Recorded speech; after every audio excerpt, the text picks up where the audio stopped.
What's up, guys? Alright, so what are we doing today? So I have a couple things to do on the BRZ.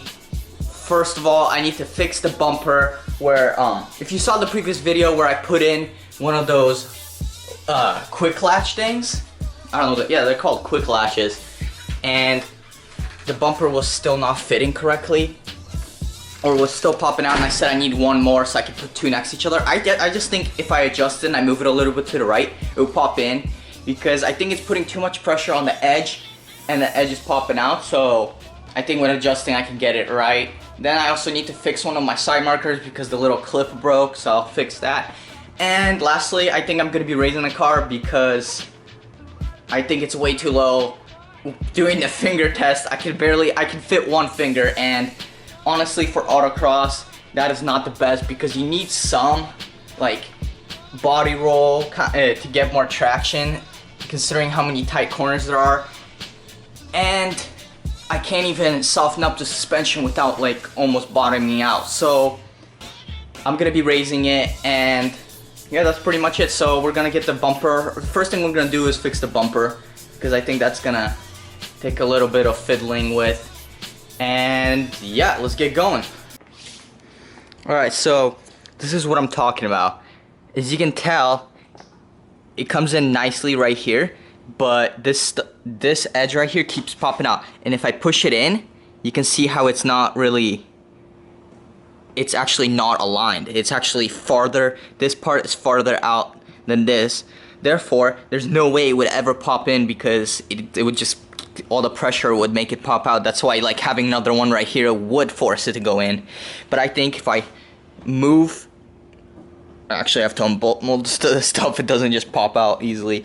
But I think if I take the this or whatever, the little latch thing inside that latches to this, if I move it over a little bit that way, and the whole bumper moves, I think this is gonna actually go in, or at least won't pop out as much. So I hope my theory is correct. And yeah, so as you guys, I made a video on this, but I'll just say again, I'm not gonna pop out the whole bumper, so we're just gonna remove the clip right here, all the clips right here, the ones under the hood, and then just unlatch this because I don't have any more clips right there. So yeah, let's get to it.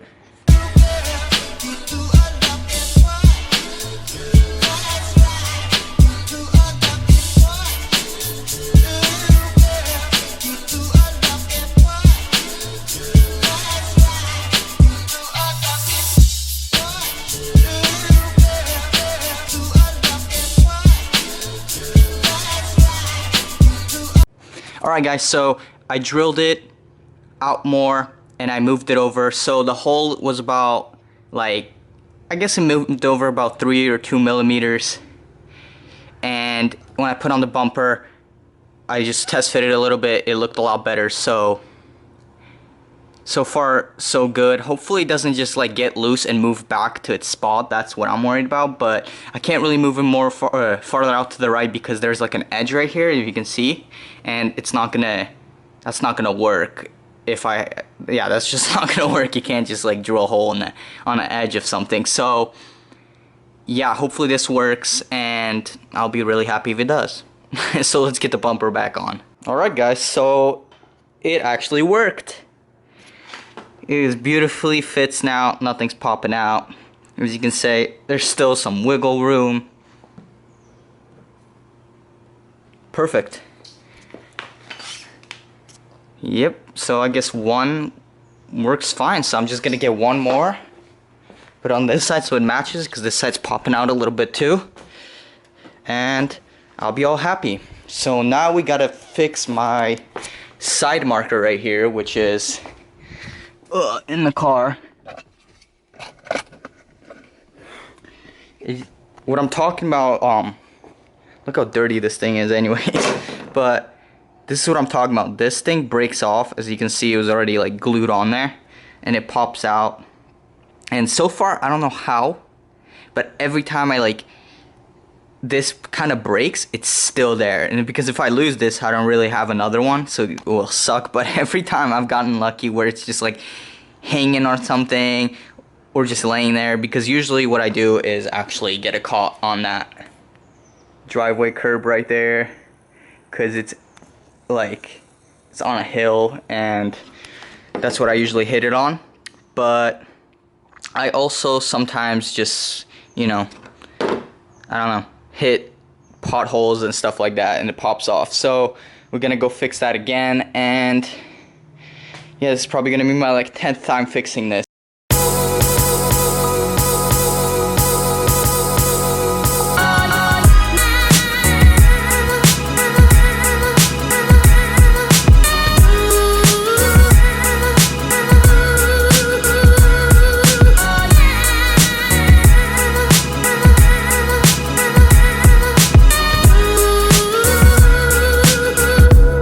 That's pretty much what I do, and every time I just hot glue it.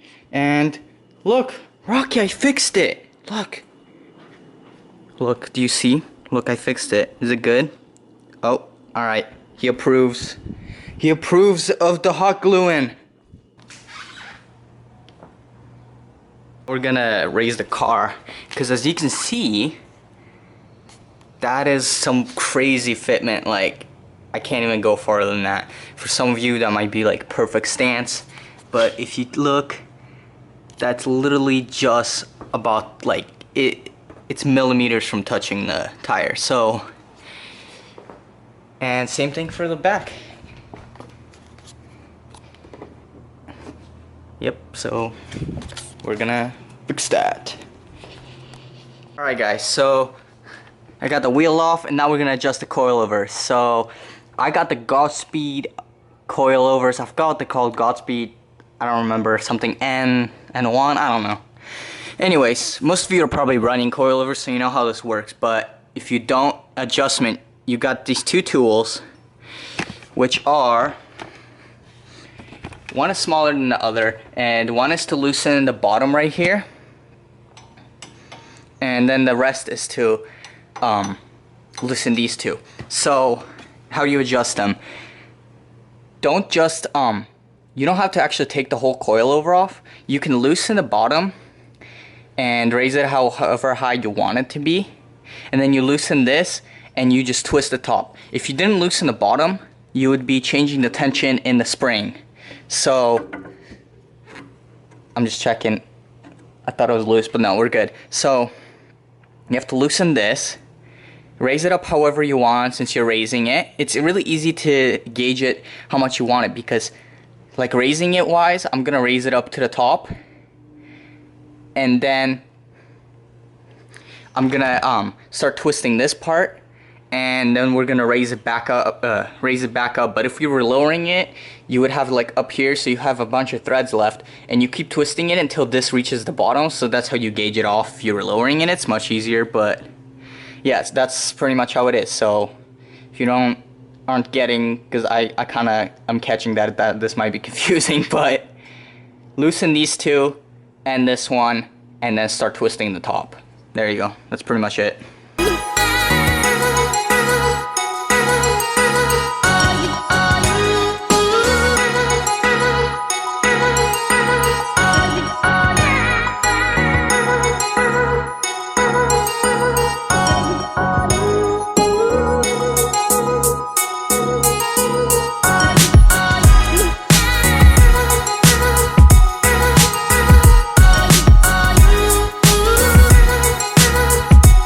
Alright guys, so I actually got the 245/40s to fit in the front nicely.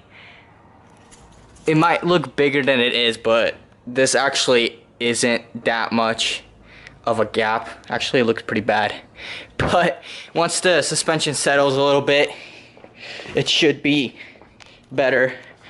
I'm actually just gonna see how well it handles like this. I raised the Back a little bit too, not as much though. But the front is not that bad.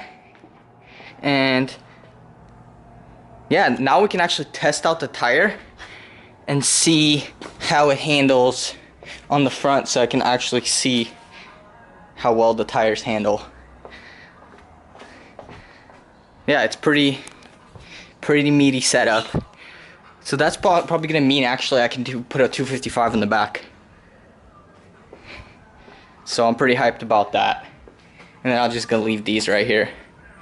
And eventually when I wear these tires out, which is gonna be worn out soon, because after like the autocross season, they're pretty worn with all the camber in the front, which is like -1.5 or 2. So yeah, hopefully it runs good. It looks pretty good, so it's not bad at all. And now I can run the front suspension a little softer, and they could squat more in a corner, so I think the traction is going to be much better. So let's go actually test this out and see how it handles. Alright guys, so far I can tell you this, that these tires are very darty. Like, I don't know, it almost feels like they're very responsive. Like, they really turn direction really quick, and I can't, they must be pretty good because I can't hear them make a sound every time, you know, I do that. Like in my other tires, they would squeak every time I did like a turn like this, and I can't hear anything, so they're pretty good.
Actually really good. Honestly, I've never had a good sticky tire before, and so far the rear is the only one that it's not changed, and it's the only thing kicking out, and it's nicely rotating, and honestly it feels great.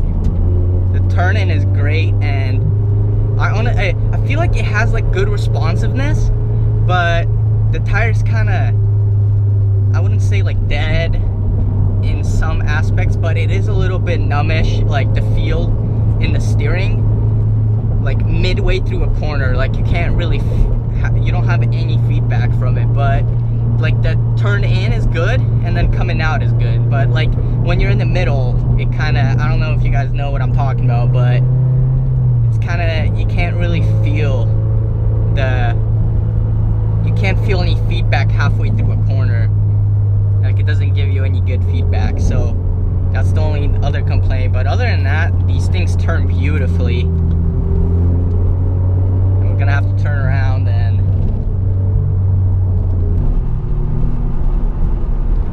let's see how well they do, like if I do a 180. Or actually, they handled that pretty good.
conclusion, I gotta say these things are great. I could never have taken those corners at that speed with the other tires. They're gripping wonderfully. Honestly, I didn't even, there was no understeer at all. And I gotta say, these are pretty great, other than them being kind of loud, which is really not that big of a problem for me. Being loud, and probably the wear is not going to be that great, but that I can get back to you after I did a couple autocrosses and I drove it for a while. So other than that, these things are fantastic. Highly recommend them for the price too. These were only like 100 and I don't know, I don't want to give it or take like 130 bucks, which is ridiculous for high performance tires. And on every size there, it's weird because all their tires, no matter what size, they're all very similar. They're all very similar pricing. They're only maybe like a 10 bucks or I don't even know, less than that apart from each other. So it's kind of crazy. Like you could get 275s for your car for almost the same price. I think they're like $130 something. So they're great. We'll see how long they last. And I honestly can't wait for my next autocross because this is what's really been holding me back. And I'm gonna probably get rears before August, so this is gonna be a perfect setup. I am gonna get 255s in the back, 40 as well. So we're gonna have this nice and meaty setup, and I'm super pumped. So this is probably gonna conclude it. I'm just gonna end it right here. Hopefully you guys enjoyed the video. Like, subscribe, and I'll see you guys next time. Peace.